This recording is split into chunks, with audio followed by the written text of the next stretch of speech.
Hi, everyone. Good morning, good afternoon, depending on where you are, and even good evening. I see some folks from India. So welcome to our webinar on how to start a career in customer success. We are very excited to have Maranda with us. Maranda is the Vice President of Customer Success at Paired. I think I got that right, Maranda? You did, yeah. So Maranda is a customer-facing operations leader with over 20 years of experience in both working with and designing customer-facing groups. With a passion for customer experience, she has been the top 100 customer success strategist worldwide, 2017 and 18. And she has experience building and scaling customer success, customer support, API support, sales, and various other teams. So previously, she was a CEO of Rental and VP of Customer Success and Operations at HelloSign. She also mentors various organizations and is on the advisory board for Catalyst.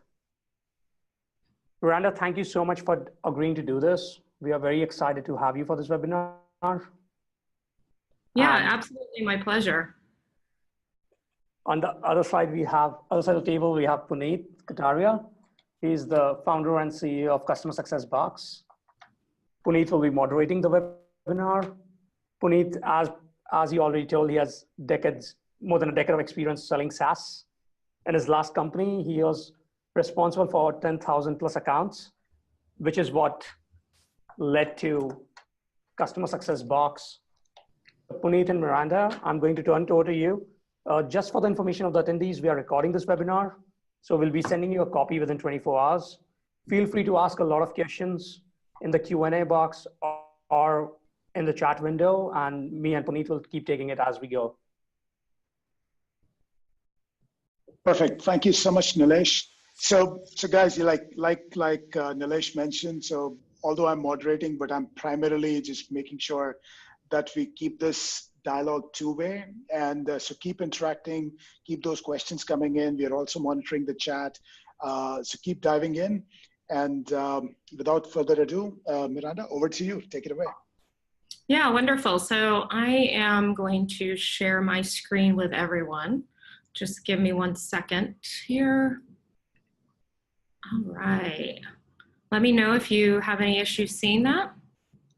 Are you able to see that, Puneet? Yes. Awesome. Perfect. We're all set. All right, well, first, I just want to thank everybody for joining us today. Really excited to talk to you about this. This is a subject that I'm incredibly passionate about. And thank you so much to Customer Success Box for inviting me to be here. So just to talk a little bit about the agenda today, we are going to go over support versus success, because that's a common thing that I hear people constantly battling with. What's the difference of support and success? Talk a little bit about what customer success and customer success managers do, and go into, is it right for you? Some of the things that you should think through when you're thinking about maybe making that career transition into customer success. We'll talk about some skill sets, and then finally wrap it up by going over the secret sauce that I promised. A little bit about me. So I'm a wife, a mom, and I have 2 little Shih Tzus. I'm a self-proclaimed 80s, 90s rapper. I do a mean vanilla Ice Baby. I did do roller derby for a while, love to hike. And as was previous mentioned, I was nominated Top 100 Customer Success Strategist, both, not just nominated, I won the award for 2017 and 18. And before we get into the meat and potatoes of it, I do want to just educate everyone here about Paired. So I'm sure everybody's heard of the gig economy. It's kind of taking over, so to speak. Lyft and Uber really first started the gig economy, but Paired, we're part of it as well. And we are here to make restaurant life easier. So we have a 2-sided marketplace. We have the restaurants on one side and the folks that work in the restaurant industry on the other side. So there are 2 apps. So restaurants, caterers, commissaries can go in and book for shifts if they need overfill staff, or if they have team members that have called in sick or going to be on vacation, and then vetted professionals on the other side can pick up those shifts and go help fill in. So that's pretty much paired in a nutshell. And I'm here building out customer success from scratch for a marketplace, which is a little different than anything I've done before. So it's pretty exciting. All right. So I do like to do some level setting before I get started on any webinar or conversation. Customer success, when you hear folks talk about customer success, they're generally talking about one of two things. Customer success management, which is a group of individuals who facilitate certain actions to help the customers get to success or obtain the ROI in your product again and again, right? But then there's also the customer success as a mentality that is owned company-wide, and everybody needs to be heavily bought in to customer success as a mentality in order to make customers successful. And that includes product, sales, everyone. And Lincoln Murphy has a really great statement that I love to use. Customer success, or the success of a customer, is owned by the entire company and is achieved when the customer realizes their desired outcome through their interactions with your company. So I think that really summarizes it best way that I've seen it. All right, so here we are. We're going to go ahead and get into some of the fun stuff. But as a customer success leader and as future leaders, it is really important that you're always balancing, of course, have that customer first mentality, but balancing the success of the customer and the business. It's a big balancing act between the two. So I want to just make sure I put that out there before we get, going. It's not just for the leaders, it's also customer success managers. It's a skill set that you'll have to hone that balance. All right. Getting into the success versus support conversation. I have this handy dandy little chart that I like to use that talks about customer success versus support. These are just, 6 of the ways that I like to think and differentiate about the two. When you think of customer support or customer service, I'm sure what immediately comes to your mind is a group of individuals sitting with headsets on, in a call center or a pod, waiting for your call to come in. They take your call, they hopefully solve your issue, and you can move on. They are incredibly reactive by nature. Customer support is a crucial part of an organization, but they're generally responding when there's an issue. So the issue happens, they respond. I call it like issue whack-a-mole, right? They bop one issue down, another one comes up, but they're not being proactive in thinking through how can I solve issues in the future so they never come up. So when you think about customer success versus customer support from a financial standpoint, customer success generally owns a revenue number, drives revenue, drives renewals, where customer support is generally a cost center. So if you think about it from a P&L standpoint, they're a line item in the finances that you have to budget for because it's going to be a cost for the company.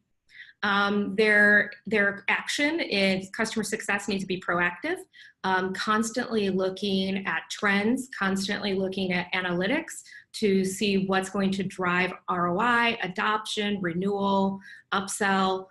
Whereas, as I spoke about a minute ago, customer support is very reactive. Some of the metrics for customer success are very success-oriented, like NPS, would you promote our product? Churn, upsell, renewal, retention, time to first value, very success-oriented, where customer support is generally more efficiency-oriented, and it's like your average response time, your abandonment rate on your phones, how many tickets you're answering, customer satisfaction, which happens after the interaction. So there's a big differentiator there. The model, customer success is definitely more on the analytics side. However, they are people-focused as well. They do need to be empathetic and love, talking to people and talking to customers and having that customer experience. And then just finishing up the last two, the goals for customer success is to be able to predict behaviors. The goals for customer support is more responsive, and then driving value from the product and driving customer satisfaction. So I know that's a lot. So no, Miranda, I think this is incredibly detailed, and then this is like, wow. And success versus support has been a standard, sort of a question that people always want to understand, because support has always existed, and that's the world that I think all of us either we have delivered support if you're from the industry, or as customers, either B2B or B2C, we have definitely received support. So that's very easy to understand. So when we say deliver success, what are we actually delivering? What we were not delivering when we were delivering support. So what is that delivery which is different here? Yeah, no, that's a really good question. So in support, really, you're not delivering anything. You're a resource. You are nothing more but, so don't get me wrong, support is extremely important, but you're not delivering anything that adds to the overall success of the relationship beyond solving their issue or answering their questions in the moment. Customer success, on the other hand, if they're delivering value, they are helping you adapt and adopt the product into your workflow, helping it become more sticky in your day-to-day, and really just thinking and leveraging both sides of the business and the customer experience. So, both sides are extremely important and play very different roles in the customer experience. But if you think about it think about a product that you use and you can't live without. Let's think about Slack. I'm sure everybody uses Slack, right? From the business perspective, Slack now is integrating with all kinds of things like HelloSign. You could do your e-signatures. You can do everything right in Slack. So Slack, if you think about, the implementation and how you implement that, it's pretty low barrier. Now, if you think about another product like SAP, it's a lot to implement, right? So, you're not going to rip and replace that as easy as you would rip and replace Slack. So it's customer success job to make sure you're getting the most value out of that product, and they're helping deliver that value so you're not ripping and replacing. Everybody's up for renewal all the time. So it's our jobs to make sure that the value is consistent, and they don't immediately go to, okay, well, I'm not getting what I need from this. I need to move on to the next product.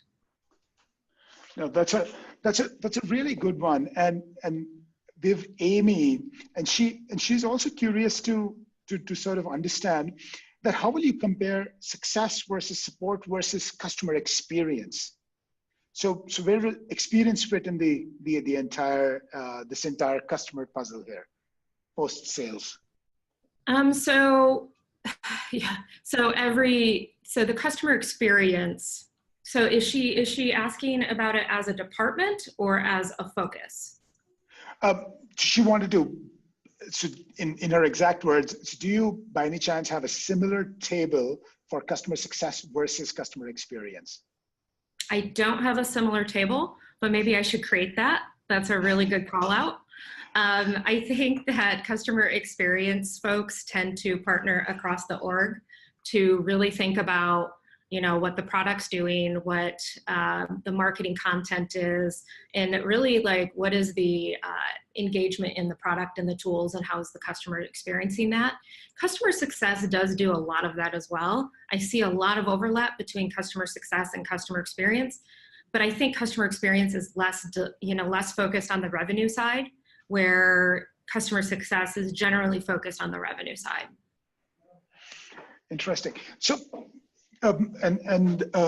Miranda, this has always been a question with me. Why customer success now? What changed yesterday that all of a sudden, support is not good enough, and we are saying we need to do something more, and we need to ensure that the value is delivered, and hence customer success, like you mentioned. But why now? Yeah, no, that's a really good question. And what's changing is two things. our business models and our customers' expectations. Okay, so no longer can we get away with, you know, and I'm not going to name the names, but the big cable company out there, when you give them a call, you feel like you're a second-class citizen. And, you know, with the big cable company out there, you don't have a choice because they're probably the only provider in your area. So you have to do business with them if you want cable or internet. That's not the case for almost any product anymore. So the businesses are changing and the customers' expectations are changing. The business models are now, you know, generally subscription-based, even though customer success is really starting to evolve, not just be purely subscription-based model driven, but it's really the subscription, the SaaS, software as a service, really drove the customer success movement, because companies were looking at the bottom line. They were seeing that the cost of acquisition was this, but if you don't retain it, you know, you lose your cost of acquisition and then you don't get it back. So customer success is heavily focused on increasing that lifetime value. And, you know, businesses saw that, and they saw once they implemented somebody whose sole job was to focus on that lifetime value, then the numbers followed. Very spot on. I think sort of subscription economy has fundamentally changed the way the entire business is now modeled. You don't make any money. In fact, you lose money on the day of acquisition of a customer when you acquire a new customer. Yep. The businesses make money only if you're able to keep the customer. And all of a sudden, I think the way I like to put it is the power has shifted. So earlier, the risk post-purchase was off the buyer. All of a sudden, the buyer is now powerful and they can fire the vendor post-purchase by stop to paying the subscription fee. And since we are on this particular success versus support slide, you know, one thing which is common between success and support, because both of them happen post-sales. And in the subscription economy world, what has also changed for support, that it has also become even more important and more relevant. I think, will you agree there, Miranda, that support itself as a function, like the traditional support, is even more valuable given the subscription economy that we live in today? Absolutely. So because we are living in a technology-driven, you know, time, I want my customer support people doing things that require critical thinking. So I'm using a lot of automation, a lot of self-help tools for our customers. So customers don't want to have to call support. So if they're having to call support, you've almost already failed them, right? But if they are calling support, it better be for something that requires critical thinking. So it's changing. Customer support is extremely critical to the success of a company, because they are at times the first person that they will talk to after success or after sales, right? So they're the voice of the customer or voice of the company. But they really need to level up these days. It's not the same environment as it used to be, to where you just send a template and push send another template, push send. You know, that doesn't fly anymore. So you got to level up your skill sets in customer support as well. Yeah, there you go. And will you agree? I'm like going back to Amy's point of the customer experience will be delivered as a sum total of the experience from the product, sum total of experience from success, and sum total of, you know, the customer support experience itself, and all put together. Is that a fair definition of customer experience? I think so. I think that it also has to do with, are we marketing the tool that we really have? Are we selling the dream, or are we selling the reality? Do we understand the true goals of the customer, and can we really meet those goals? Yes. And then once it's post-sales, it definitely gets, you know, comes into, you know, what's our voice to the customer? How are we taking feedback? How are we adopting the feedback? Making the customer's experiences, you know, as amazing as possible. So when it comes time for renewal, they're not thinking about how they can just get rid of you. No, absolutely. And I think in that last one of those sentences where you mentioned, do we really know the goals of the customer?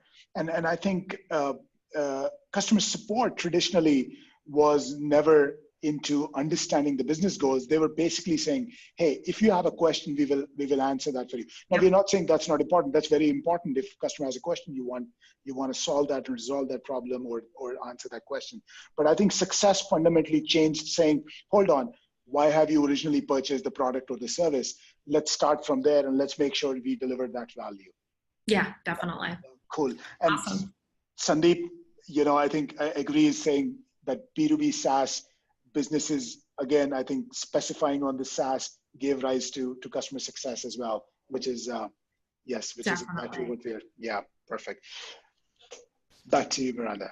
Yeah, no worries. So why don't we move on to what does a customer success manager do?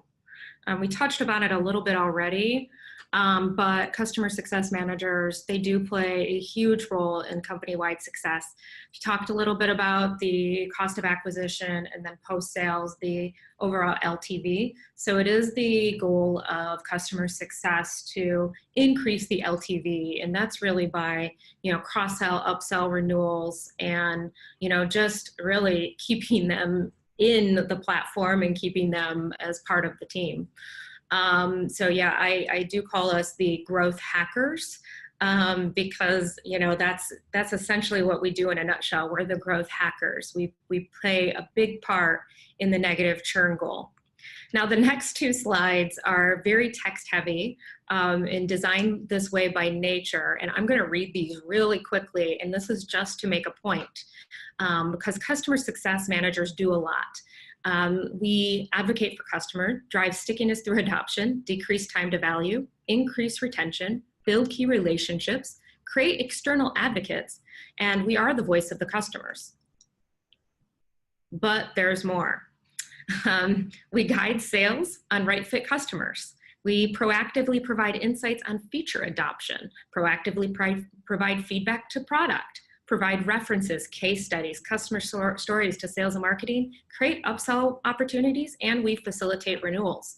So I will pause there just in case there are any questions, but it is true. Customer success folks do a lot. That's why I say we are the growth hackers. We drive a lot of value to the organization if we're doing this right. It indeed is. Wow. So when you were on the very first, a couple of slides back, when you were saying customer success managers, I wanted to ask you, so what exactly do customer success manage? What are these managers managing? And I think your next two slides are clearly explaining that. But if, since, the topic around is choosing, is customer success the right career? What sort of a step, what sort of a career this is? So if I'm getting into customer success, then what is my topmost priority? I can see it's a pretty long list. So what exactly is the priority? And will it be same across the board? Will it be different across the board, like different organizations? How do we find that out? Yeah, so honestly, it's going to depend on your product. It's going to depend on where your company is in their life cycle of maturity. It's going to depend on the customer success team's maturity as well. If you are in an early stage startup, really it's every day is like flying by the seat of your pants, right? So you're constantly having to shift and mold depending on what your customer landscape is. If you're in a more mature company with a more mature customer base, you probably will have a dashboard that you log into through a customer success tool that tells you really the health of your portfolio, what action items you should really be looking at that day. And I want to get that for my customer success team right now, but we're the early stage startup that I was just talking about. So what I did for my team is I created a daily, weekly, monthly, and I would suggest everybody do something like that. Sit down with your manager or just sit down and dump out in your brain, what are the activities, or what are my goals, right? Look at your goals. And then what are the activities I need to do daily, weekly, monthly in order to meet my goals? And that will help you with the prioritization. Of course, there are always fires. You're always going to have to put out fires every day. Just be careful to not let the fires take over progress, because then essentially customer success becomes customer support, and you're not driving the value that you should be. That's good insight. That's very good insights. Daily, weekly, monthly reports to start with. Make sure the focus is always there and you're not missing out. So that don't let the fires distract you. Yeah, definitely. That's a good one. Yeah, and then, you know, shifting over to thinking through, is customer success right for you? You know, customer success is not for everyone. It's a really great career. And I mean that wholeheartedly, because I have been partnering with USF, University of San Francisco, with their master's degree program for customer success. So, I mean, it is becoming a career choice that people are deliberately making, but it isn't right for everyone. And there are a few questions you should ask yourself, or a few things you should go over when thinking through, is customer success right for me? Of course, I mean, top of the line is you're passionate about customers and their success. That's like table stakes. You have to care. You have to understand why you need to care, and understand why it's important to the customer as well. Be passionate about the product you're supporting. There is nothing harder than being passionate about your customer's experience if it's a product that you're not supportive of or it doesn't excite you. There are a ton of products out there, a ton of tech companies hiring for customer success. If you go into Indeed and type in customer success in San Francisco, you're probably going to get thousands of results. So you should be able to pick and choose the product. So be very, very picky about that. You're persuasive. You know how to build a strong business case. Part of customer success jobs is trying to convince sales about, you know, this is not the right fit customer, or marketing, like you should target this, or product, hey, we need this feature. But also, dear customer, if you just implement this, it'll get you that. So just knowing how to look at the data and build a business case and be persuasive. Natural investigators. You should have this kind of constant curiosity. I love the Toyota 5 So it's why, and then you get down to the root cause of what's going on, and that's the gold. So just that natural investigator, you have that constant curiosity. You're not afraid to own a room. So you're gonna have to get up and do presentations. You're gonna probably give QBRs to customers, quarterly business reviews. You're going to need to present data to your executive sponsors or the executive team within your company. So just don't be afraid to own a room. You can get nervous, but like get out there and practice it. Okay, this is key. You're not afraid to sell, but you can do so without selling. I don't want my customer success folks to, you know, be hitting the phones of saying, hey, Jimmy, did you know we have an upsell available on, no, you call them because you have value to add, and you sell the expansion without selling it, because they're getting so much value out of your product that it's just a no-brainer. And then once again, you love data and figuring out whys. I will pause here if there are any questions, because that's a lot of information. And yeah. I have one. Sure. So I think this is fantastic. I love the way you've presented. So is customer success, and I've asked this earlier as well, but is customer success manager and the customer's relationship, is it more like of a service provider? A customer success manager is providing a service to the customer, or is it like a friend, or is it like a doctor-patient relationship where where customer success manager is more like a doctor, and the customer is like a patient, where you have to help them get fit and better. Yeah. How do you put it? That's really funny that you put it that way. I never thought about it that way. So I always tell my team, don't ever call a customer just to check in. That's something I say all the time. Don't call to just check in. Like, call for a reason, or email for a reason, because they'll stop opening your emails and they'll stop picking up your phone calls. I like to view us as partners. I like to view us as a partner with the customer, to be their internal advocate, to make sure they're getting the most out of the product, getting the most out of the tool, the experience, the service, whatever it is you're selling to them.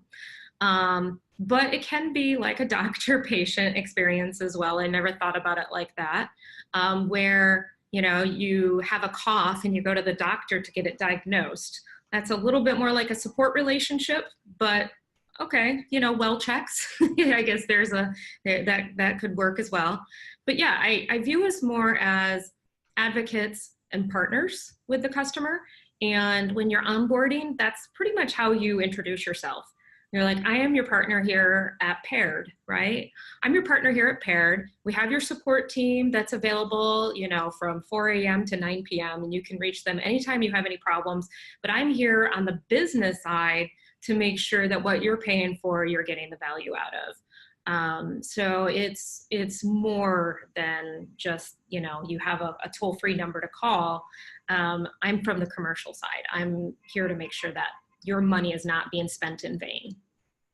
Yeah, I think, yes, that partner relationship, that's another very nice way to put it. And as I was listening to that, it felt comforting. It felt that I have somebody on the other side that I can rely on, I can trust on.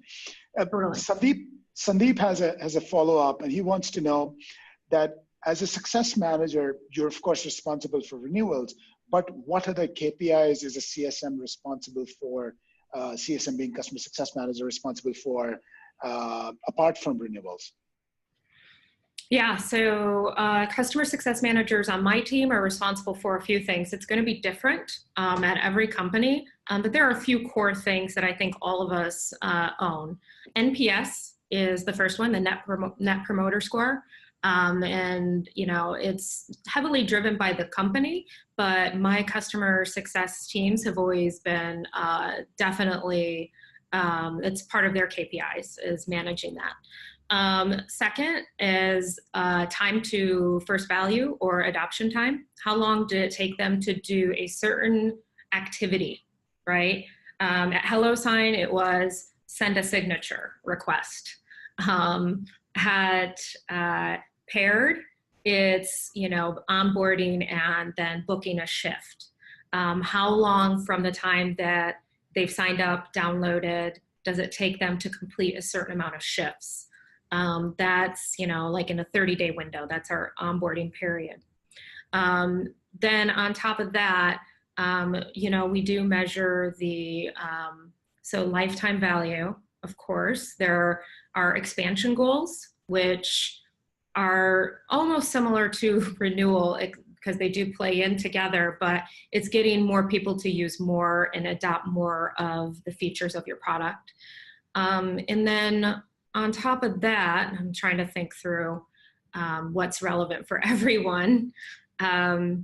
We also, you know, you can measure little things like how many product feedback items you send a product from some of the highest value customers, and how many case studies you send over to marketing.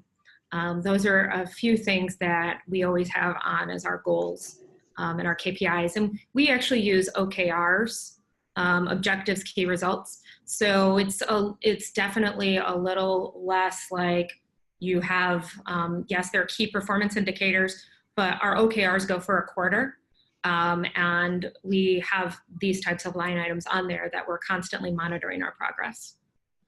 Yeah, no, I think those are some of the very wonderful, you know, examples, and the way I describe is, and so that everybody can sort of figure out what are the right, you know, sort of those value delivery points. So every product, every software, even non-software product, has some core value that needs to be delivered. Yep. But before the customers can get to that core value, there is a journey which requires effort, time, and can be painful. Entering data, integrating with other systems, that's not fun. But you go through that to get to value. And it's that end value which I think is usually the first onboarding key value milestone, like you were saying, Miranda.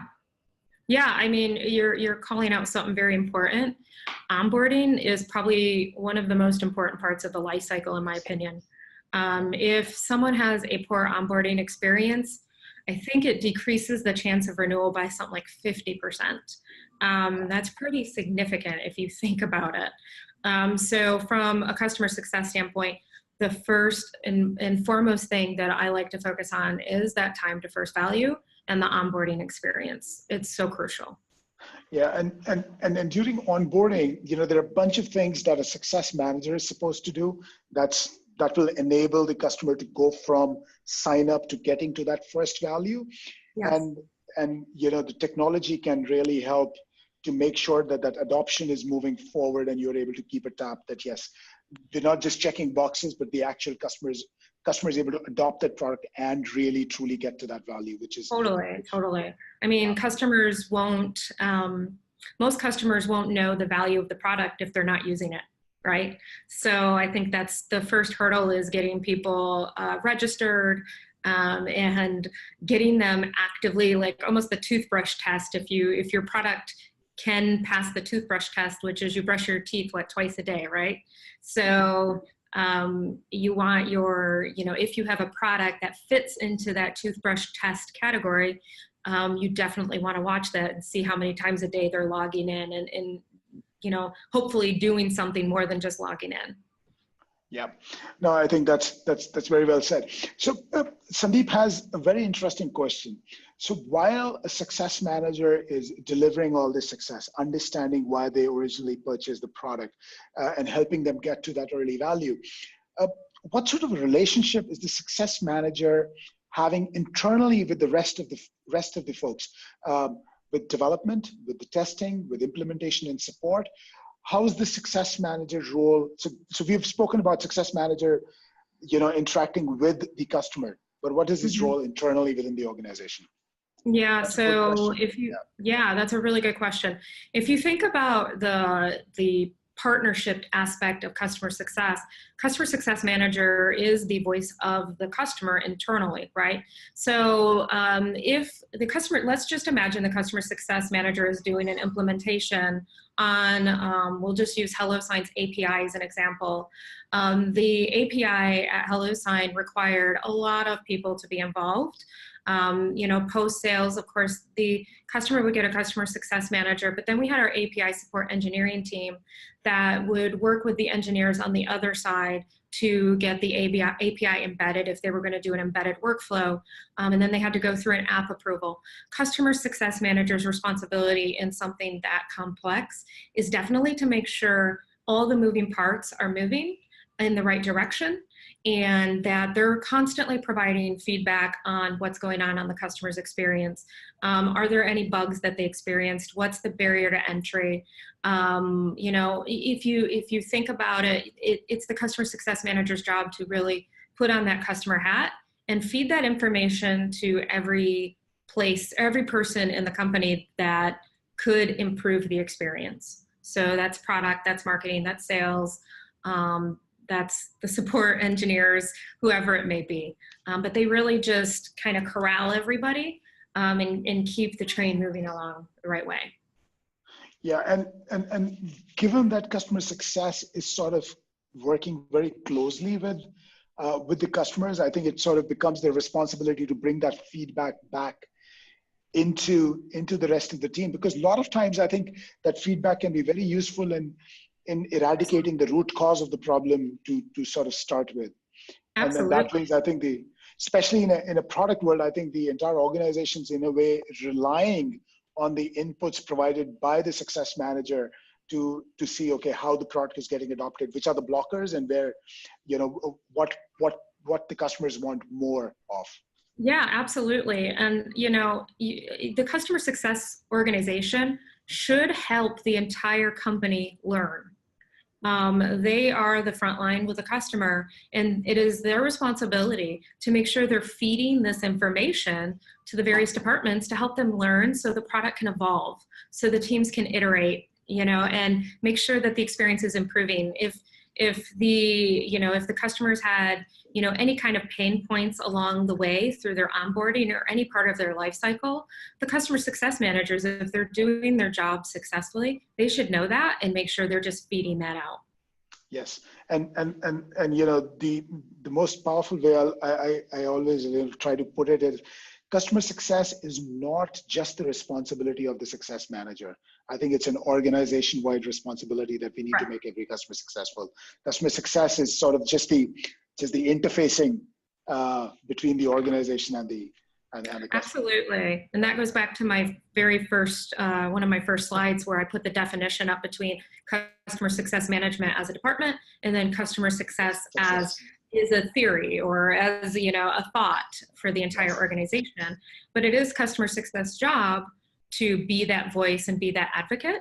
Another thing that I usually say to customer success managers is when you are interviewing for a customer success position, ask, where does customer success report to? How is customer success viewed? You could not be successful in customer success if you're operating in a silo. You are going to need partnership with product, with marketing, with sales, with other teams in the organization. So it's really important to know that they value customer success and the success of the customer.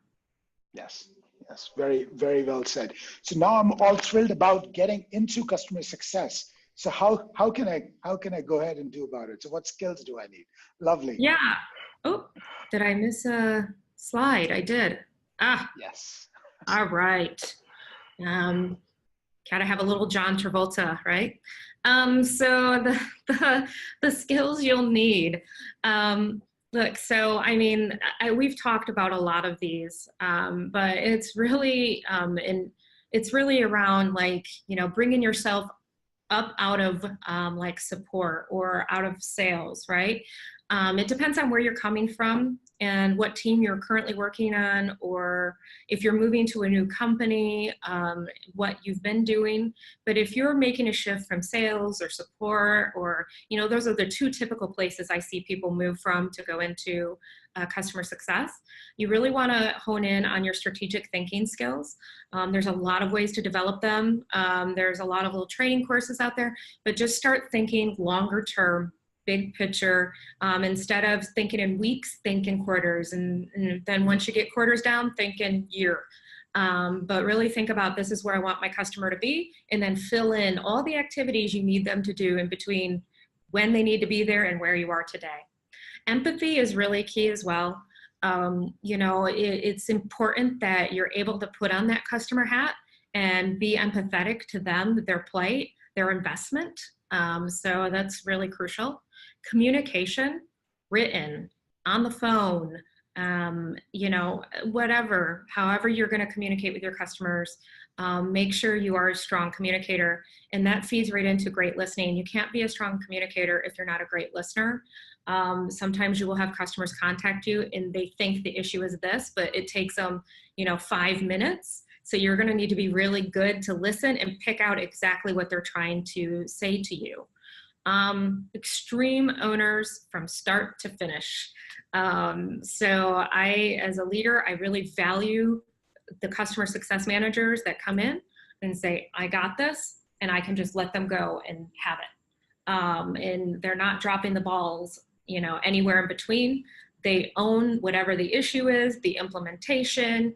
They own the life of the customer from start to hopefully never finish for the life of the customer, but start to finish of the issue. So this next line item, teachers, coaches, advisors. So if you think about all the training that customer success managers have to do, they are constantly training customers on products, on processes, on, new features. So having those skill sets of being able to take a product and think about how you break it down different ways and account for all the different learning styles that you're going to encounter is incredibly crucial. And then data analytics. Don't be scared by that, but it's true. You're going to want to be able to sit down, look at a large set of data points, and be able to pick out what are the trends, the themes. I do suggest that folks, learn how to write SQL if you can, because a lot of the tools these days are requiring you to know how to write SQL. Trust me, it's tough. I struggle with it on a daily basis.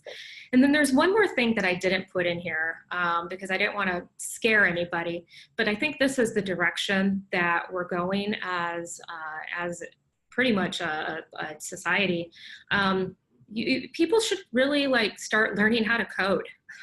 I know that sounds crazy, but if you are dealing with any kind of product that has an API integration, or that is heavily technical, don't be afraid to get in there so you can talk your customer's language, right? And I just use API, HelloSigns API as an example. I am definitely not an expert coder, but I did go and learn a little bit so I could keep up. So you don't need to be an expert coder, but you should at least be able to talk the lingo with your customer base. So I didn't add that because it's not necessary for everyone, but it definitely could help if you're on a more technical product. Yeah, no, I think so some of the technology is always useful, but then there are the technology platforms which can come in and take the programming skills are not needed, but can still deliver that value. And Amy has a very good question, very interesting question. So Amy wants to know if somebody is not bringing in, previous experience of being a success manager, account manager, or maybe et cetera, I'm assuming support, but they bring in the domain expertise, the industry expertise. Do you think can they make a good success manager? What does that mean, domain expertise? Is it domain? And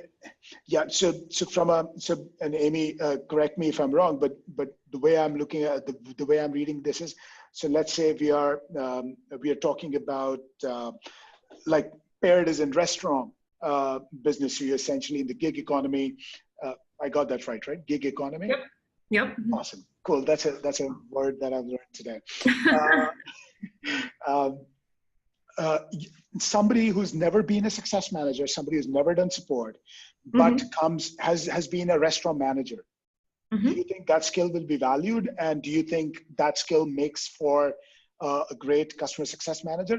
And Amy, I believe that is what you meant when you said the industry expertise. I hope so. Perfect. Yeah. Okay. So that's funny you asked that, because when I came here and started customer success, the first thing I did was look at the team that I had and figure out who would make a great customer success manager. One gentleman I promoted from customer support is a former chef. He's never done customer success before, but I saw that he had a lot of these skill sets that he would need. So it was just he didn't have that barrier to entry that some folks would have. The other individual, she as well came from the restaurant industry. She was on the front end of the restaurants. It's incredibly helpful for what I'm in because, they know how to talk to our customers, right? So when there is another chef on the phone, you'll hear Paul, our one customer success manager, saying, "Yes, chef. No, chef. Have a great shift, chef." Right? I personally find that incredibly valuable. Now, I will say, it's a horrible thing to say, but if I was to get a resume from the outside, it would take a little bit more, I think, for me to bring them in, because these individuals have already demonstrated their value for me. So I knew that the risk was really low and that they were going to be able to ramp up quickly. So I think it's important that if you are making that shift and you are, in the restaurant industry, for example, and you want to shift to customer success, you do some extra things to make yourself stand out. Like go online, take some customer success courses and list it on your resume. And we'll talk a little bit about the secret sauce, but get yourself out there. and really it's a great community. Customer success community is, and you got to get yourself out there. Great, thank you. Amy, I hope that answers your question, and let's hear more about that secret sauce, Miranda. Yeah. You've got all right. all of us very curious. Okay, so the secret sauce isn't anything big, but it will change your career. In customer success, the secret sauce is networking. I know, networking. It's that simple. We have an incredibly active network here in the San Francisco area. That's meetups. That's, just being on LinkedIn with folks and having conversations, reading articles, contributing. This community is very much, yes, what you know, but also who you know. And getting yourself out there and just getting that exposure is important. I know that it's not a big aha moment, but definitely networking is huge. I think networking in the more socially connected world that we are living in is so important today. And just a simple, I think, reach out on LinkedIn can translate into webinar like these, where Yeah. I think so many of us joining from so many different parts of the world are now connected together with this little customer success team. So thank you, Miranda. Again, I think we reached out on LinkedIn, and thank you for picking up that thread. Yeah, no, of course, my pleasure. Cool. Were there any other questions? There is one. I think I missed that one. Sorry, Sandeep. So yes. So now that we have a customer success manager or a customer success department, I'll say, who is customer success manager and the customer success entire department rolling up to? Who do they report into? And that's a good one. Yeah. No, that's a really good question. I think that's up for debate. Well, it is up for debate, and there are so many different schools of thought. I report to the CEO, and I'm the vice president of customer success. I interviewed at companies where they wanted me to report to the VP of sales before, and I said no. Yes. And the reason why I said no is I felt like it was a conflict in the customer experience. So I like to see those two things separated, sales from customer success, because really, sales keeps customer success honest and customer success keeps sales honest. And if you put them in the same bucket, then you don't have that joint accountability, right?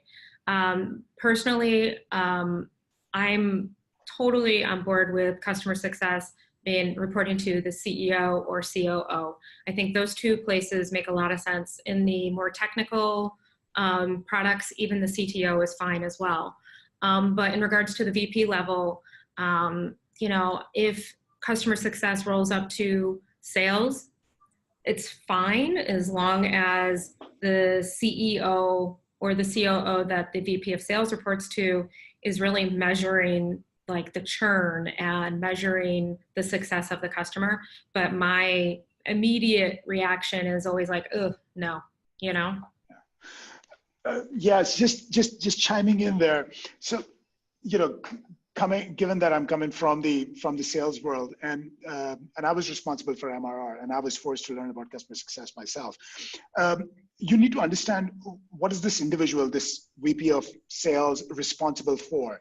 And I know you might be thinking he's responsible for sales, but sales can happen you can be counted in two ways: new business and recurring revenue.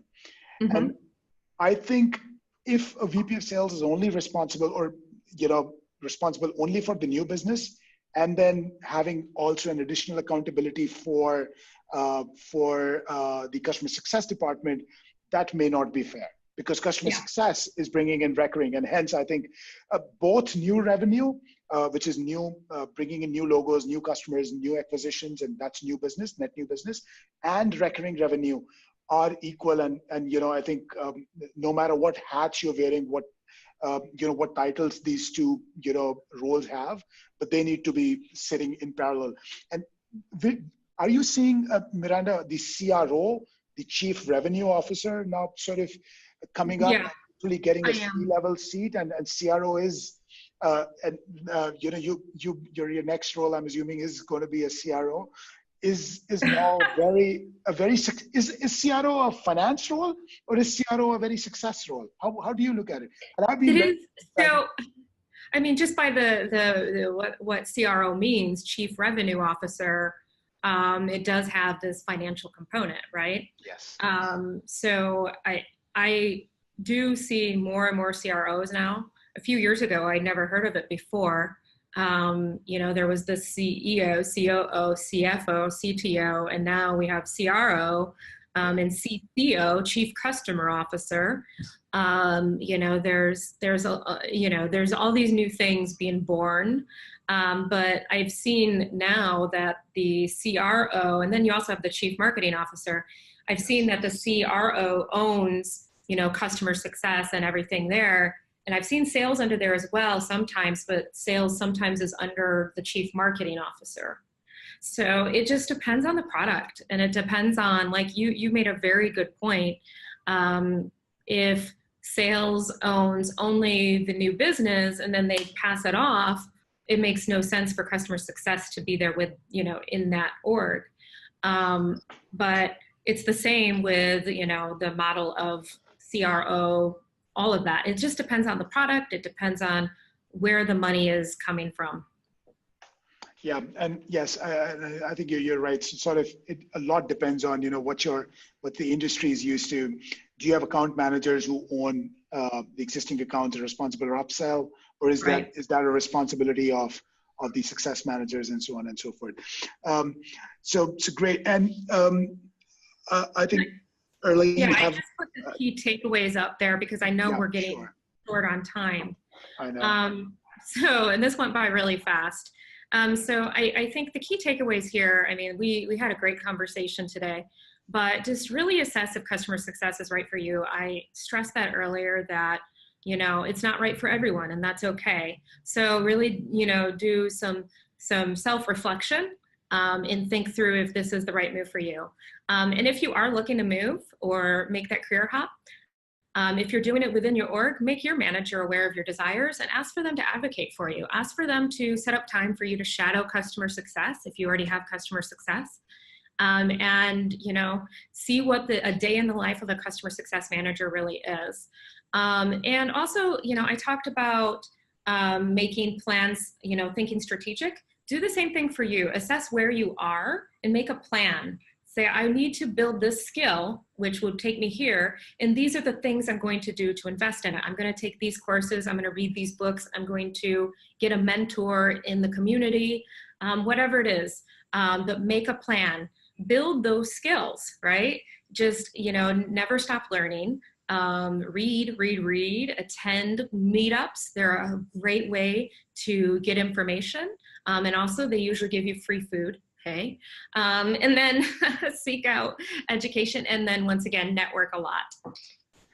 Yes. And yeah, usually there's beer there too. If there is beer. Yeah. Usually there's beer too. Mm-hmm. Yes. And the community is, I think, is the best way to learn, connect, know, interact with everyone. By the way, and there have been few comments. So Sandeep here, agrees with you, Miranda, on that there needs to be a very healthy competition between customer farming and customer hunting. Is his way of choice of words, I think, very well. It's a great way to put it. Guy Nerpaz from Tatingo wrote a book, Farm Don't Hunt. And I like the title. Yeah, me too. And it's a very easy read. But yeah, it's definitely the way to think about it. You need to grow these folks. Yeah, absolutely. And Arlene, I hope we've answered your question around the KPIs and the metrics to measure a customer success. I think we covered that earlier. So If there are any more questions, so go ahead and we can take maybe one more. Otherwise, I think we've just hit time, I guess, sharp. Yeah, looks like it's linking with one more, so. Yeah, I think we don't have any more questions coming in at this point in time. So I think it's looking good. So thank you so much, Miranda. It was lovely. I think we went from what is success, which was your first slide, all the way to discussing who it should be reporting to. I think this was a very it's a very detailed webinar. We've sort of traveled the length and breadth of customer success. Absolutely. It was my pleasure. And, if anybody wants to reach out on LinkedIn, you can find me under Maranda Dziekonski. Yes, and we did share in the chat the direct link to Miranda's LinkedIn link, which will take you guys to her profile. And I'm not sure if you accept every invite coming in, but I'm assuming if you send one in the next hour, she's going to accept that. Cool. Awesome. And Miranda, do you want to talk about the lovely blog that you maintain? Yeah, so I started. Go ahead. I have been working on building out my own website. It's called A Little Sassy, and that's SAASY. So A little SAASY.com. It's still a work in progress, but I have a lot of content on there, and also you'll find a book club where you can go and get direct links to books that are great to help develop your career. And there's also links to communities that you can join to help network and help get your career moving. So it's a work in progress, and it's very pink because I love pink. There you go. And Nilesh has just sent you the link to the blog, as well as one more time Miranda's link to her email, to her LinkedIn profile. So back to all of you to go ahead and connect and check out the blog and follow her. So Miranda, thank you so much again. And whenever we are doing our little meetup in San Francisco, we will love to have you there face to face. And all of you who are from San Francisco joining us today on the webinar, please do look out for that. And if you're not on the subscription list or you've not subscribed to some of our content or blogs, if you do want to get those LinkedIn invites, which we do as well, and not just San Francisco, we're planning a whole bunch of them pretty much across US. We also do one in Bangalore, New Delhi. That's where I'm right now taking this call from New Delhi. So stay connected, and I think hopefully we'll get a chance to go beat this virtual world and meet even in the real world face to face. Talk more success. Awesome. All right, I'm going to stop sharing my screen, and thank you so much, guys. It was such an honor. Lovely. Thank you, everybody, for participating. Thanks a lot. Thank you, Nilesh, for helping us organize this. And thank you, Miranda. All right. Take care, guys. Bye. Bye-bye.